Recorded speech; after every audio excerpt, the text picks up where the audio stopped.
Hi, my name's Joe Ricardo. I'm a local historian, and I'm so pleased to be here today with Eugene Ogazalik, who is locally a very prominent architect. He is the founder and the executive director of Willow Design architectural firm.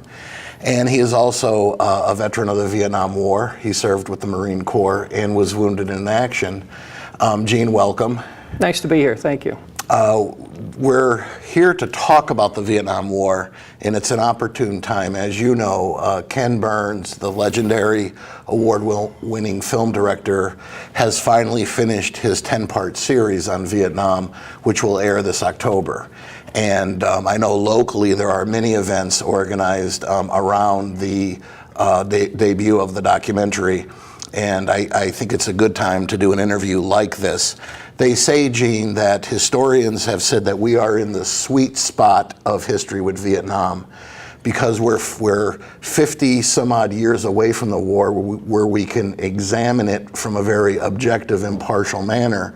But yet there are many veterans still with us who have the mental clarity, who are young enough to share their stories. So they say we're in the sweet spot of the war, of history when it comes to Vietnam. So you're saying I still have my brain? Still have your brain, so, and thanks for being here.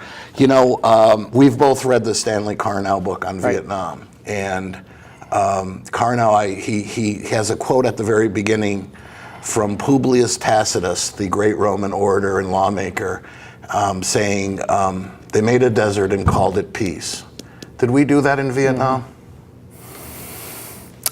We had motives going over there, not of taking the country away from these folks, but did we destroy the country and kill, I don't know, 6 million civilians and North Vietnamese? Yes, we did. So I think he's accurate in that.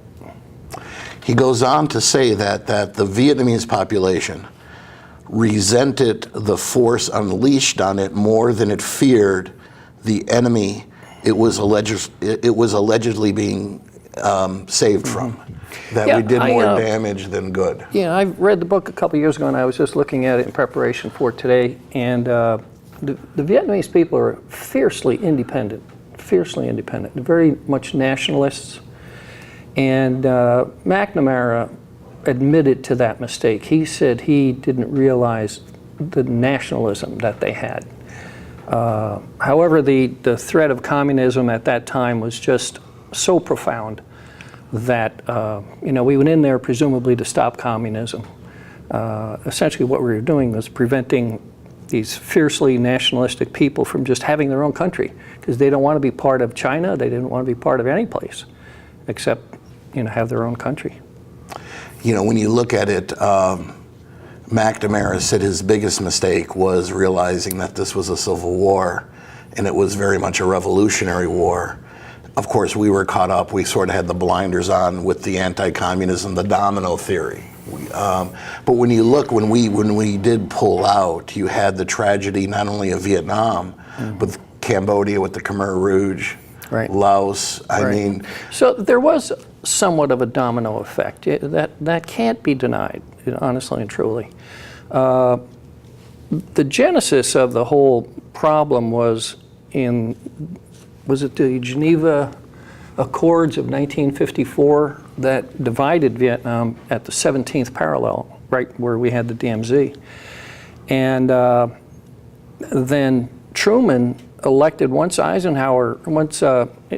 Truman was in, he elected to finance the French war. A lot of people don't know that. We paid the entire bill for France to fight them. And so we already started on a road, I don't know, back in what, 47, 48, up until 54. That war was about 7 years long as well.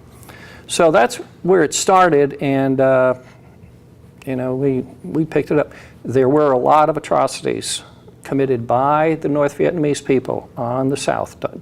People should not forget that. And I think that when you look at it, Ho Chi Minh did go to Truman. I mean, Ho Chi Minh was an admirer of Thomas Jefferson. Went to him and said, "Would you support us?"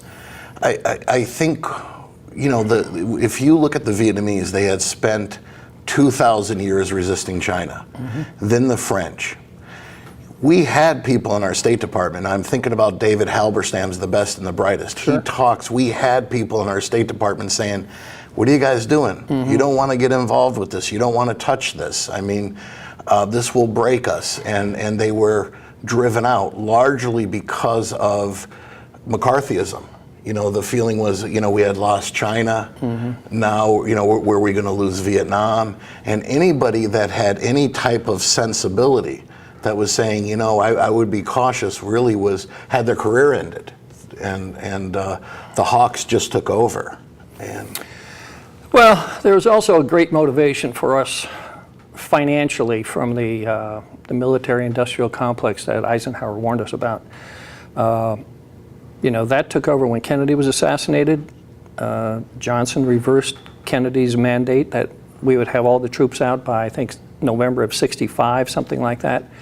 And Johnson reversed that within 2 days after Kennedy was buried. And he authorized the military to go ahead with this buildup. Well, there's some interesting YouTube videos on that, because just in terms of how many people had to take an airplane to go there, well, 10 million Americans went back and forth to Vietnam. Right. That's 10 million air trips. That's a lot of money for the airlines. Just in that. Forget the ammunition and everything else, you know, and building all of the, you know, the bases and dredging the harbors and all of that. You know, it was a phenomenal amount of money that pardon me, went over there. when you look at the amount of firepower we projected in Vietnam on that small corner of the globe, we dropped more tonnage of bombs on Vietnam than was dropped in all of World War II. I witnessed a lot of that.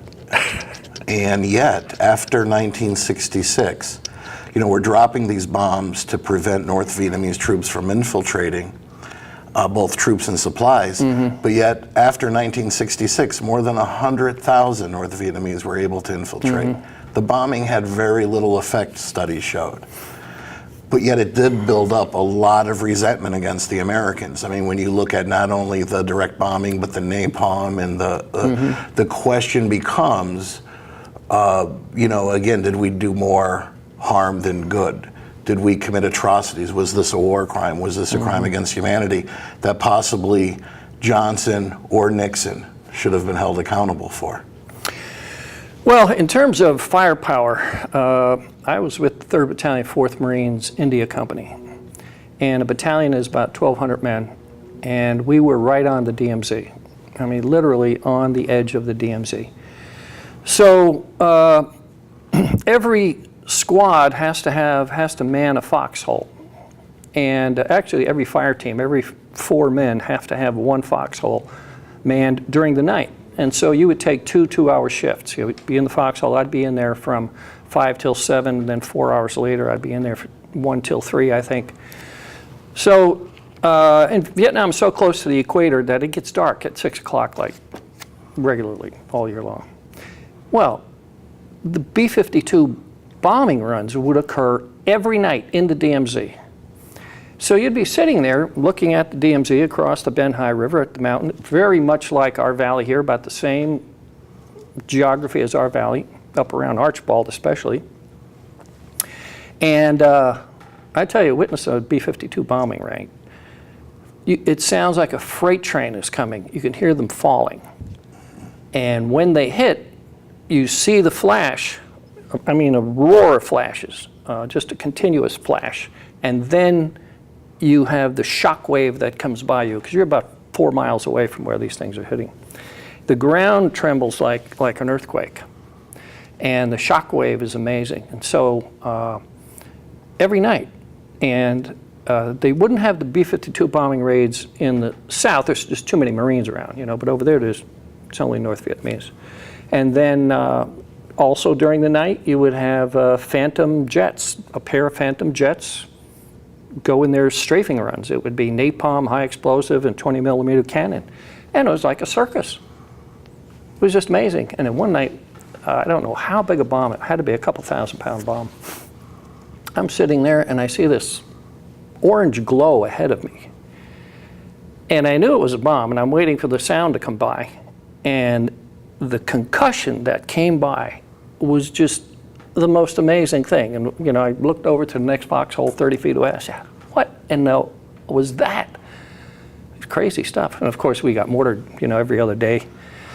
And then our artillery is going out. So when you say firepower, people don't believe me when I tell them this. Where I was, it's not everywhere in Vietnam, but where I was, you heard our artillery going out, small arms fire happening around you, artillery coming in on you, B-52 bombing raids, Phantom jet raids, napalm strikes, 24 hours a day. It's hard to believe that, but it's true. And the David Halberstam talks about what he calls Caucasian arrogance. The fact that we went in there and we thought that we had, with the superior firepower, that the war would be won very quickly. Sounds familiar, even to a mistake we've made again and again. And General Maxwell Taylor submitted a report to President Kennedy and Johnson where he said that I'm amazed at the Viet Cong, how they're able to recover. Mm-hmm. Their threshold for pain is so high. Right. He said they have the recuperative powers of a phoenix. Mm-hmm. These are people that could really take a pounding and a beating, mm-hmm. and we could blow up a bridge and then 2 days later they're rebuilding it.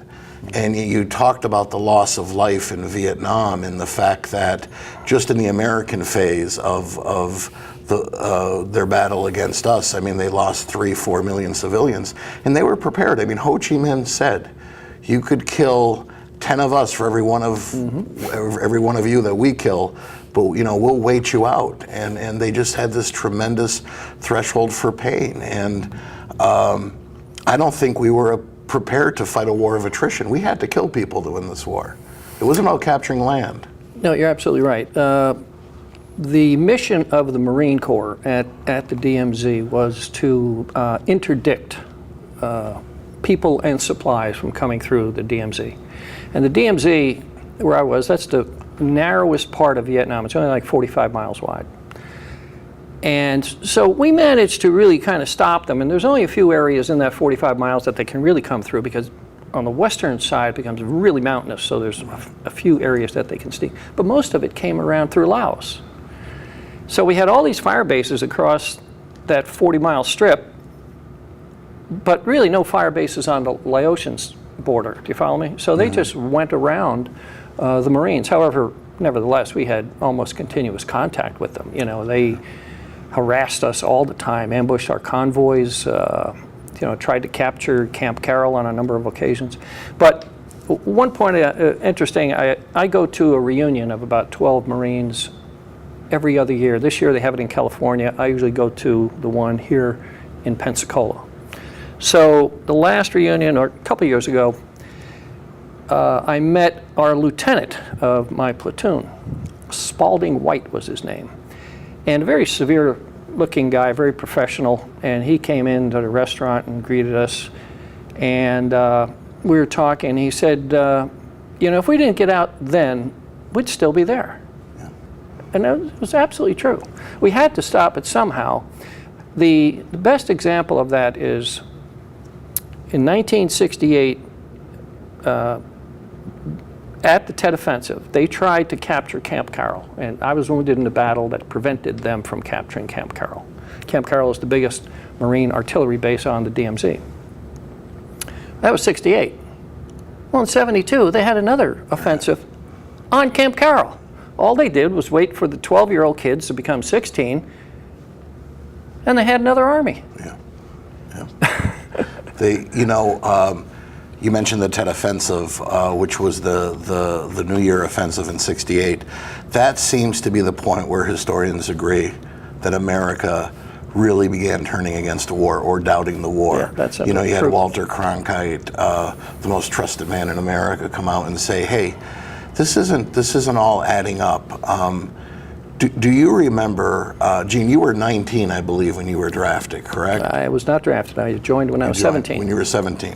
Okay. My parents had to sign for me. If you're not 18, I don't know why they signed for me, but they did. So you were very young. And do you remember a point where you said to yourself, hey, you know what, this is wrong. We're being lied to. This is bogus. This is not what they're representing to the American Yeah. people? To answer your question, no. And why? Because I intentionally did not look back after I got wounded. They offered me pay my education at Tulane University in New Orleans. Best 5 years of my life. Got my architectural degree, got my license, and essentially been an architect ever since. But I didn't want to look back. I really didn't. So, but now that you have looked back, I mean, much later, when you look at the lies, I mean, the lies that were not only, the fraud that was not only perpetrated to American people, but Johnson was being lied to.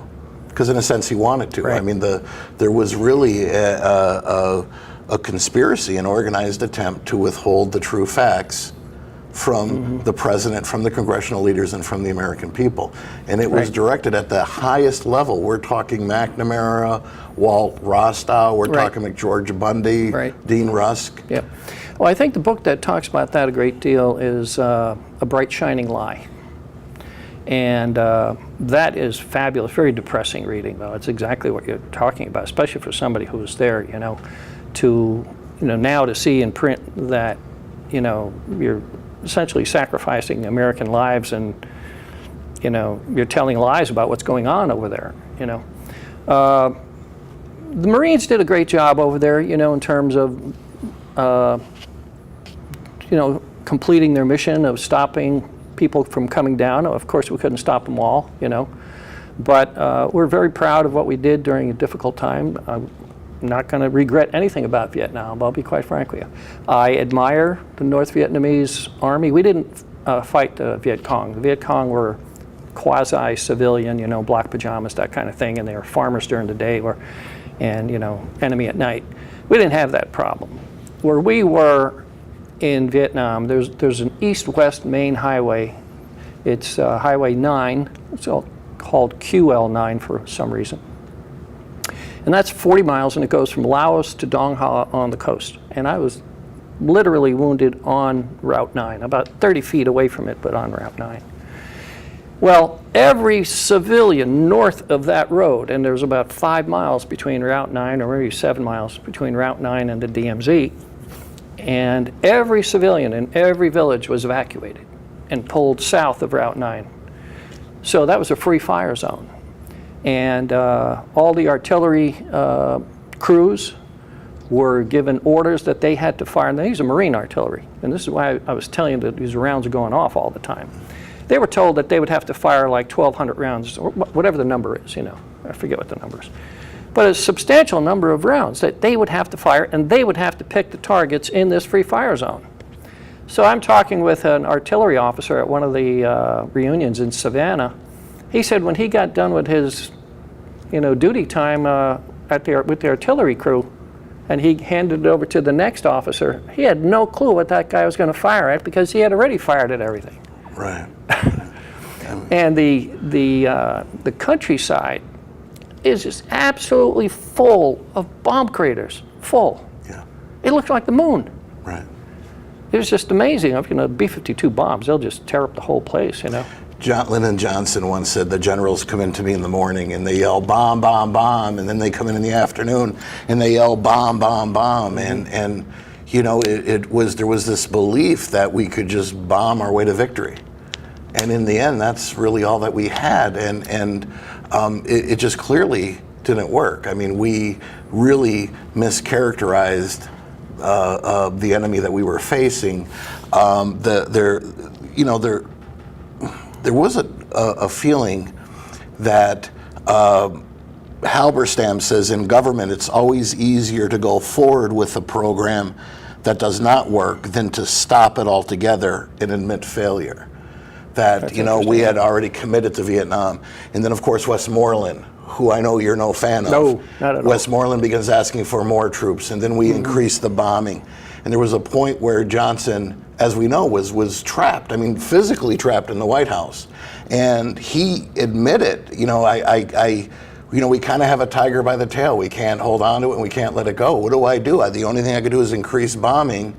And then they come back to me and say, it's not working. I need more troops and I need more bombing. And it had to be, for Johnson, such a a terrible feeling. Talking a little bit about General Westmoreland, who was the commander-in-chief of everybody in Vietnam, all forces, Navy, Marines, everybody. When the Tet Offensive hit, he went on national news and he said that the North Vietnamese have deceitfully attacked us on their New Year's Day, which is February 1st. And when I heard that, I said, well, why didn't you know about this? You know, it was a complete failure of intelligence. Yeah. Now, they did see that there was a big buildup, you know, at the DMZ. They knew, because Marines had been now encountering things, and I got wounded essentially 6 days before the Tet Offensive, 6 days before February 1st, '68. And the very first action of the Tet Offensive, most people don't know this, happened on January 20th, 11 days before that. Khe Sanh became under siege. They started really pounding Khe Sanh with 1,000 rounds a day. They were dropping them on Khe Sanh. From Laos, they were firing from Laos into Khe Sanh. That's how close it was there. The most firepower ever directed at one location. That was I was not there. I thought we were going there. Somebody said we were going to go there. Remember that when we were ready to get on the choppers? Then we went to Camp Carroll. But trying to get my train of thought back with all the firepower, so that was the very first action of the Tet Offensive, was Khe Sanh. 4 days later, a Marine convoy bringing artillery shells from Dong Ha, 30, 40 miles away, to Camp Carroll and to Khe Sanh. The Marine convoy was ambushed by North Vietnamese. And they cut Route 9. They essentially stopped all motor traffic on Route 9. And it was vital to us, you know. So the commanding general of the 3rd Marine Division, he ordered our battalion, the 3rd Battalion, 4th Marines, to open up Route 9, to retake Route 9 from the North Vietnamese. It took 4 days. I was wounded on the 2nd day. The first day, only one company was there at the end of the day, and they couldn't do anything. They had to call in the other 3 companies, my India company being one of them.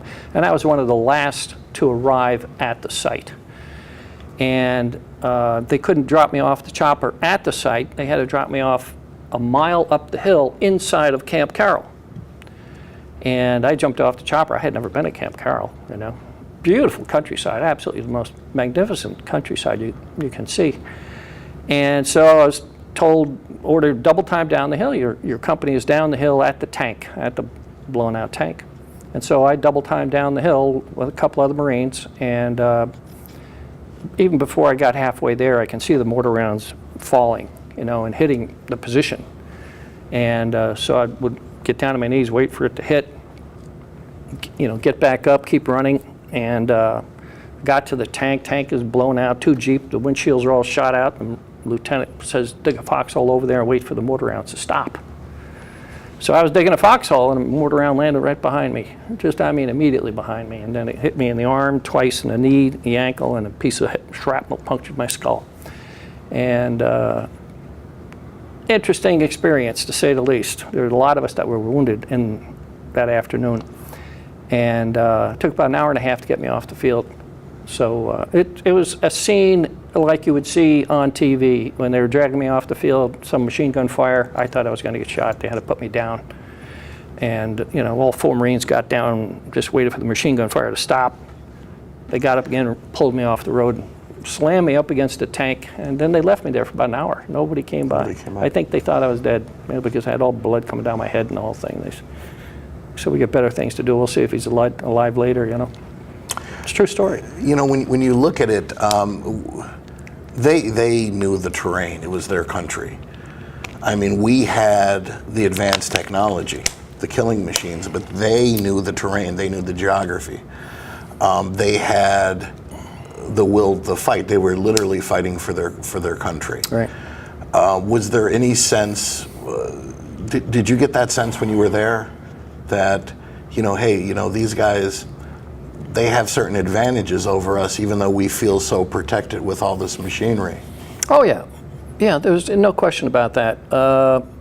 I think one of the reasons why we had great respect for them is that we knew that if we were hurt, most likely we were going to be in a hospital in a couple hours from that point. Now there was one evening where we took a lot of mortar shells and couldn't get a chopper in, so the wounded had to you had to wait until morning. So I really felt bad for those guys. But North Vietnamese, you get wounded. You just finished a 4-day hike from wherever you were in North Vietnam. Yeah. Now somebody's got to drag you back. Right. And if you're bleeding, chances are you weren't going to make it, Most of the cemeteries in Vietnam, they have all these beautiful headstones. There's no bodies in there. Missing. Most of them are missing. Or, I didn't finish the battle that I was in. Obviously, they got me very quickly. But our battalion buried about 150 North Vietnamese in a mass grave with bulldozers. Sure. And so the Marines had to literally throw the bodies into the ditch, and the bulldozer came and buried them right at the very site that I got wounded. I remember being in college. I believe I was in my sophomore year when Platoon came out, Oliver Stone's masterpiece on the Vietnam War. And I remember the effect it had on all of us in terms of our spirits and the way we thought about the war, and it was such a movie gripping. I particularly remember the scene where they go into the village, and it was almost meant to be kind of a My Lai situation. And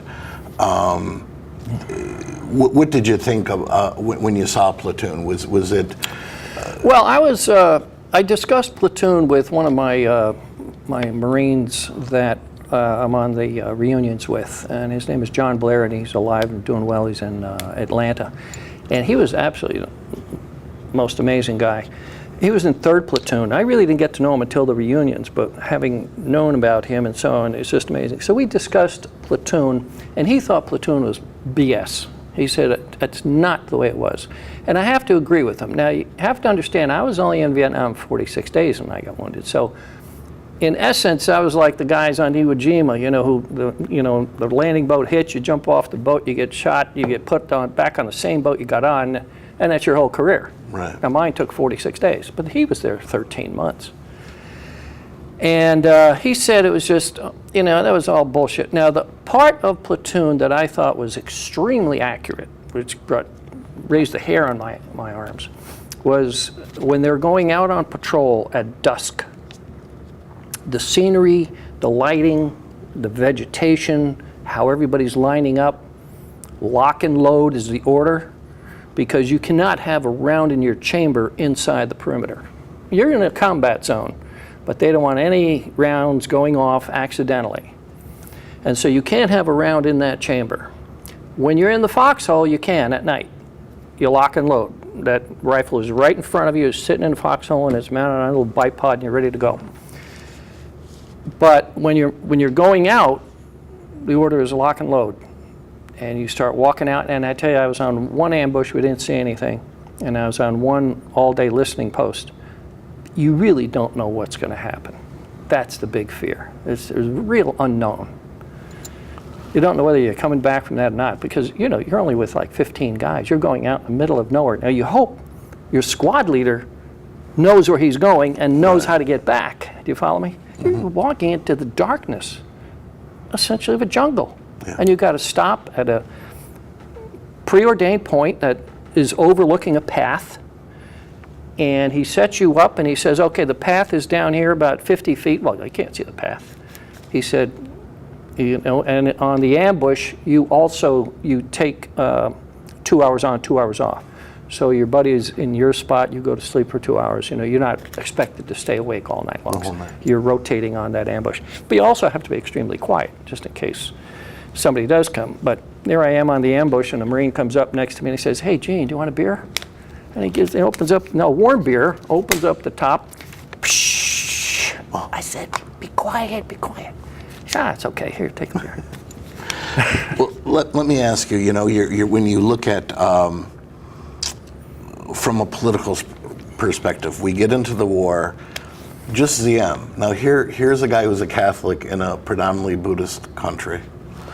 He's out of touch with the country. Basically, his entire life is within the palace.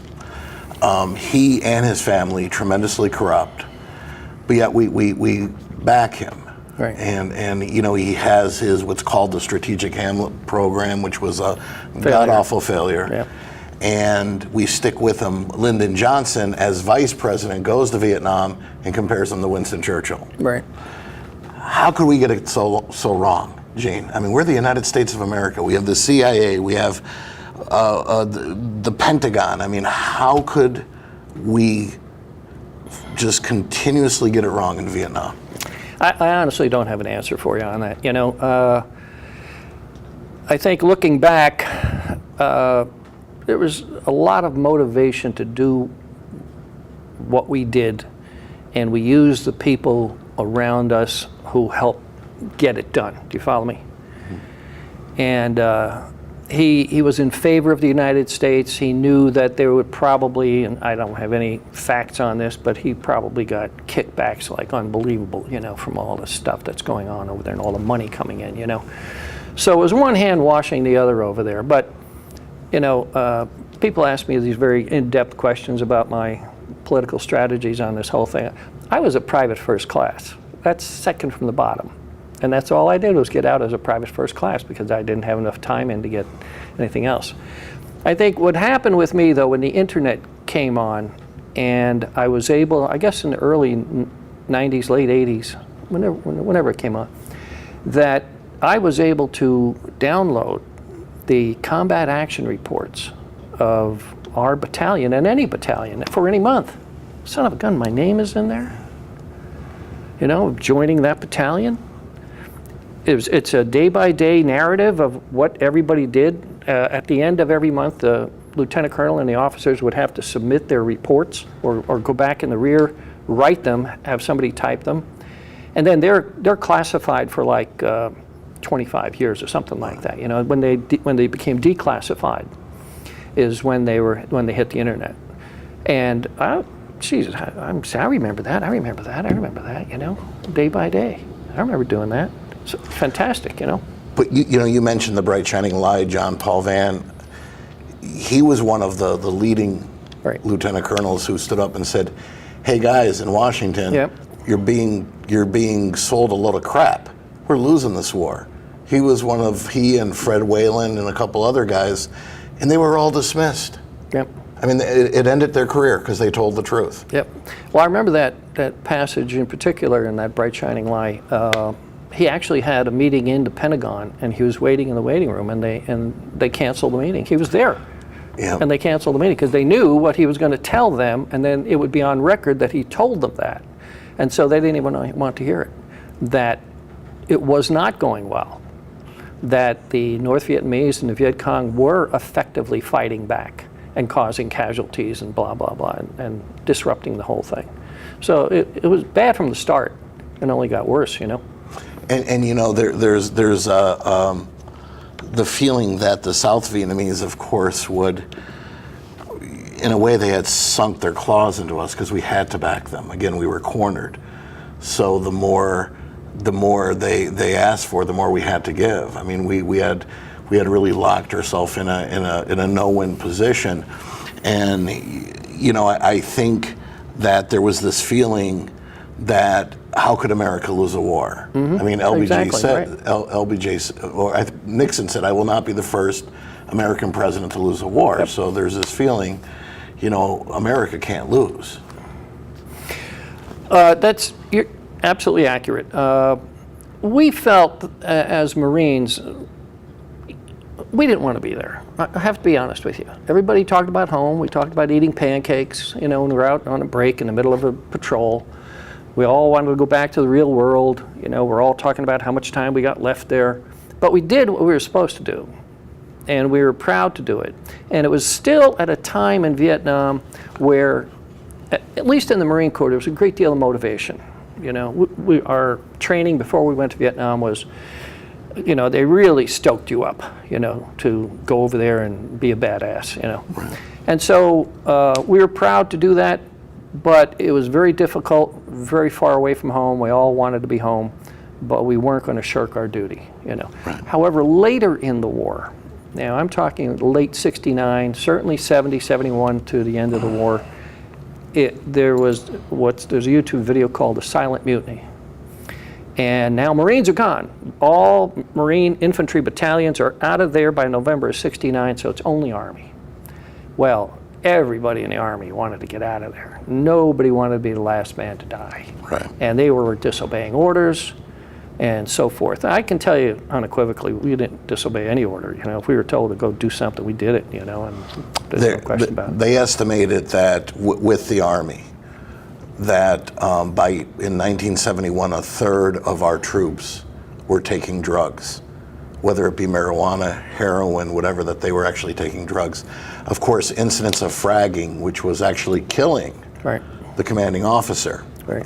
your commanding officer, increased fivefold. Mm-hmm. So there was a great breakdown in morale, and I'll never forget a Vietnam veteran telling me 20 years ago, the issue of Bill Clinton's service came up, and the fact of how he became a Rhodes Scholar attempting to avoid military service. Did he or didn't he? And I had a veteran tell me, he said, you know, I resent the way he's trying to wiggle out of it, but I'm not angry that he tried to get out of it. If I could have gone to Oxford, I would have too. By 1968, this veteran said to me, we all knew it was a lie. Mm-hmm. We all knew it was bogus. None of us wanted to be there. So I thought that was interesting.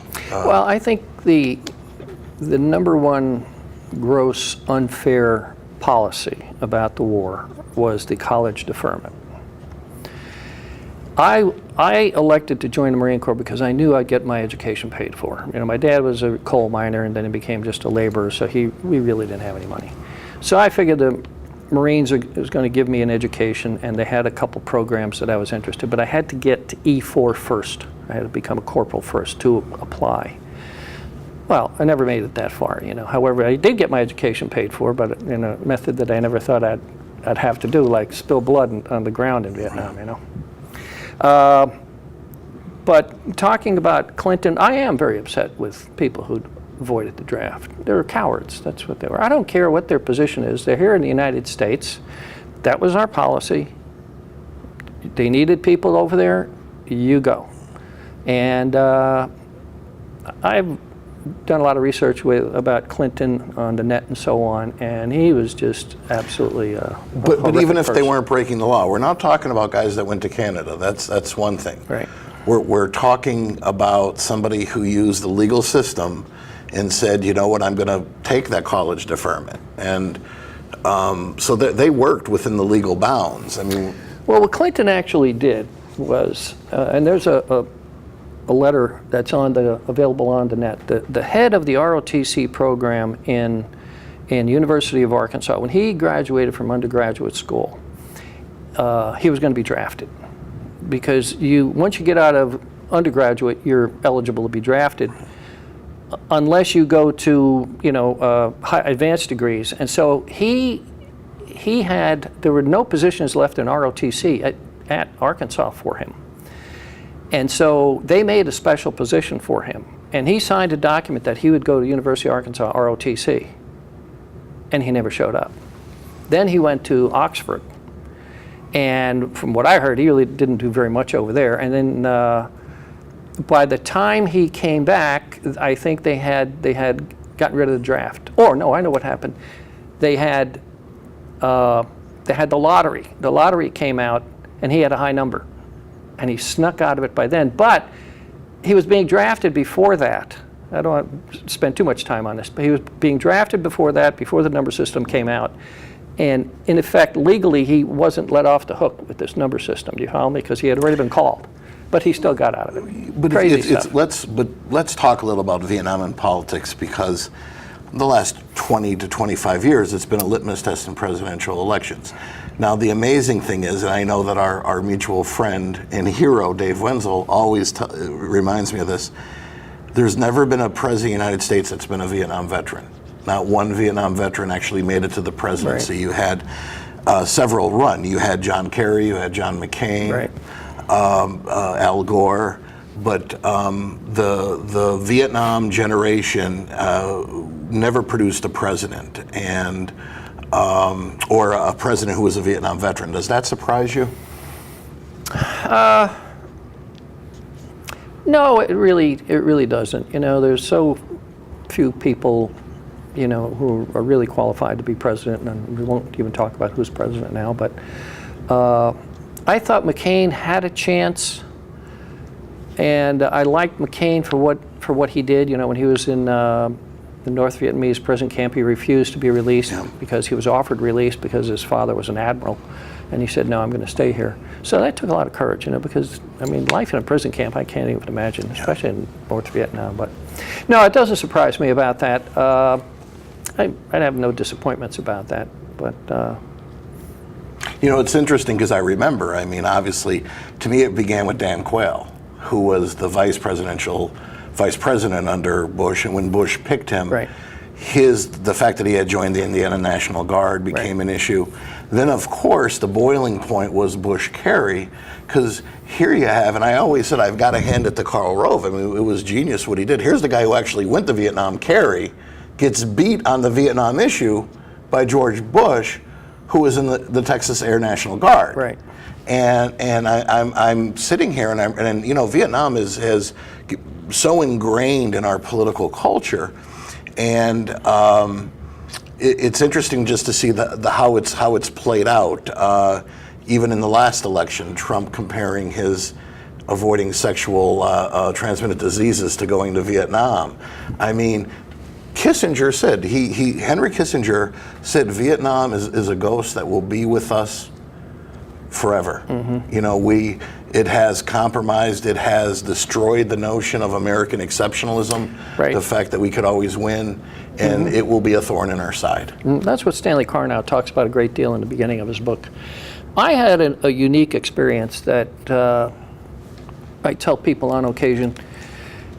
When I was wounded in 1968, and I couldn't go to college in the fall of '68 because the timing was wrong.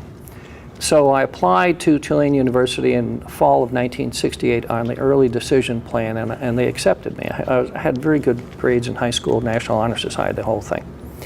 So I attended Tulane in the fall of '69 at the height of Vietnam protests.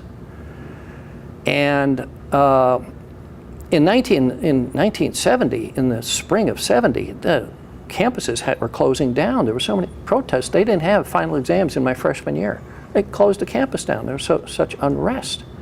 What was that like for you, having served? Well, that's the unique experience, and I really stayed at arm's length from it. You know, I didn't go out and protest against the war. I would not do that. You know, I didn't go for the war or against the war. I just watched it happen. You know, I did my part, and I watched it happen.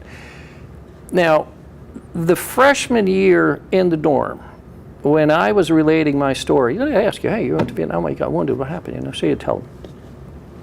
And then they look at you like you had some scarlet letter on, like, what in the world did you do that for? And one guy actually asked me, why did you do that? You're smart enough to get in here, you could have avoided that whole thing. And I said to myself, nah, you know what? I'm not going to talk about it here.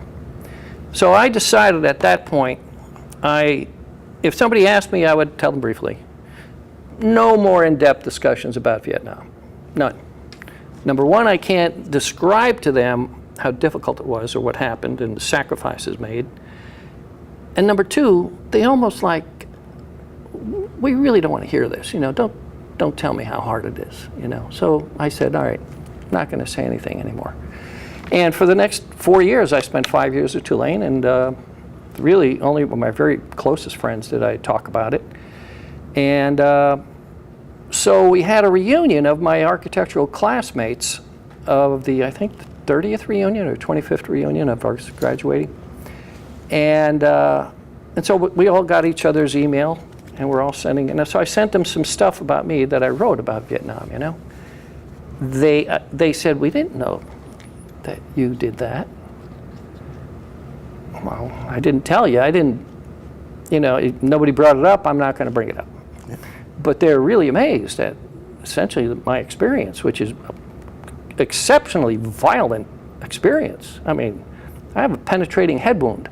50% of all penetrating head wounds are fatal. You know, did it bother you? We talked a little about Platoon, but let's talk a little bit about the picture John Kerry talks about him waking up on the plane trip home and screaming and people moving away from him. You had movies like Rambo that portrayed Vietnam veterans as drug-addicted, crazy people being spat upon, called baby killers. Do you remember how you felt about that at that time? Yeah, no one ever spit on me. Was I looked as an aberration? You bet. You bet. Like, you guys did a lot of bad things over there. You guys are all drug dealers. Well, let me tell you my experience with drugs in Vietnam, and that is zero. It's very possible. I was only there 46 days, but we were in an area, we weren't in a city. We were out in the boonies. We were out with these fire bases. Essentially, all the civilian population are now taken back, away from us. We had no interaction with civilians at all. No occupied village, no occupied village. So I didn't have to deal with Vietnamese children crying, people hungry, getting their cattle shot, this kind of thing. So I had a kind of a sanitized, if you want to call it that, experience in Vietnam. It was go over there, if you see anybody, shoot them, Real quick before I'm going to have you talk a little bit about what you brought. Sure. I want to switch gears real quick because you became so passionate on the phone when you talked about, boy, did Vietnam get it wrong at the end. We defeated Germany and Japan, and they ended up being economic powerhouses. I'm glad you brought that up. Vietnam chose to really, after the fall of Saigon, to banish us. Yeah. And really any effort that was made for us to try to extend an olive branch was shunned. Well, I'm going to say something a lot of people are probably going to disagree with, but in essence, we went over there and offered them democracy and prosperity. And people are going to laugh at that. But I have a point to prove about that. We defeated Japan, we defeated Germany. We had the Korean conflict, so South Korea is essentially a democracy that's doing extremely well. I ask anybody to go out on the streets of Scranton or whatever and count the first 20 cars that you see on the street. You're going to see BMWs, Mercedes, Volkswagen, Toyota, Nissan, Hyundai, South Korean, and a half dozen other Japanese models. Half of the 20, or 2/3 of those 20 cars are going to be German, Japanese, or Korean. Yep. There are no Vietnamese cars out there. Why? Because they refused to have us in their country. Yep. And if they were here, as the Japanese are, they'd be pitching for the New York Yankees. They missed a hell of an opportunity. Unfortunately, they sacrificed a few million of their people, and they thought that was the better road. It's true. You make a very, very good point, especially as the proud owner here of a Toyota Corolla. So, Gene is going to be part of Ken Burns in October. WVIA is introducing the series on Vietnam. As you all know, Ken Burns is a brilliant documentarian, America's finest. He produced the iconic Civil War series, has to be now 20, 25 years ago. That was just magnificent. So in October, watch the Vietnam series on VIA. Gene Ogazalik will be one of the local veterans that are going to participate in a couple panel discussions that'll be broadcast live on VIA. And I think it's a credit to Gene's intelligence and his character that he was chosen among the 22 county areas that VIA covers. You were chosen as one of the veterans to be represented on the panel. Gene, you brought a few things with you. Could you? We're going to wrap up by having you real quickly explain here. them. I don't know. This is a proud possession. This is the Purple Heart, of course. That was given to me by an admiral aboard the USS Repose. I was still in a wheelchair and had all my bandages on, so I wish there was a photo of that somewhere, but there's not. And here's the Western Union telegram. This is before emails. Can you see that? And I'll read it real quickly for you. This is to confirm your son, Private First Class Eugene Ogazalik, was injured on 25 January 1968 in the vicinity of Quang Tri. He suffered multiple fragmentation wounds to the right side of the face, right arm, right leg, and the right temporal area from hostile mortar round. He is presently receiving treatment aboard the Repose, and his condition is good. Do not call. That's essentially what it says. So that was a nice gift for my parents to see. And here's an actual test tube that was given to me aboard the hospital ship Repose with pieces of shrapnel from my leg. I dare not open it anymore, but there's 2 pieces in there. They didn't give me the piece that was in my head. I don't know. I did set off the alarm in the New Orleans airport with my head one time. I kid you not. Here's a beautiful picture of the wall in Washington in the snow, and really a highly emotional place for any veteran who's been in Vietnam, who's witnessed. And this fellow, I witnessed his death. His name is Robert C. Henderson. Those are my hands taking the etching. Of course, my captain, John Pritchard, killed, same battle I was wounded. Ralph Wheeler, the corpsman, who patched me up in the field, killed 2 days later. And this is just a statistical thing. We were the most northern unit in Vietnam of all 550,000 men in Vietnam. Our battalion manned the most northern fire base, so we were right in the front. Gene, I can't thank you enough for coming here, and I know when you do share your experiences, it's often difficult for you. Sometimes it's very difficult for me to get through it, I can be honest with you. But I know that you've spent a lot of time talking about it, and a big reason is to educate younger generations about this important period of our history. I want to let the viewing audience know that I'll be interviewing more Vietnam veterans as we approach October. I'm hoping to do a series of interviews, and I'm asking everyone to support ECTV Channel 19, the good work that they're done. Mark Migliori is the director and the head of the station, and just does a fabulous job and really allows the community to have a voice. Thank you so much, Gene. Thank you. You're God welcome. bless.